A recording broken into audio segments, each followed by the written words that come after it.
Leli khonde lisanda kusuka endaweni belihlala kuyo nomhlambi walo entabeni yaseKomiji.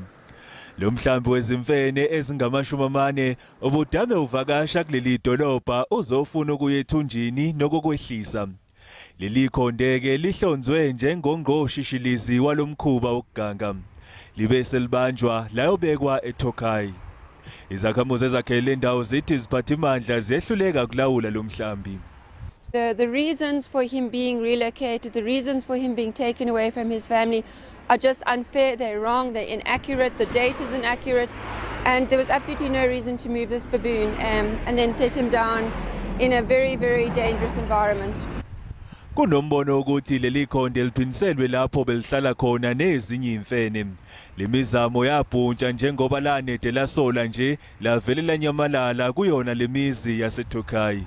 Namanje lisazama ukuthola indlela ebuyela lapho livela khona.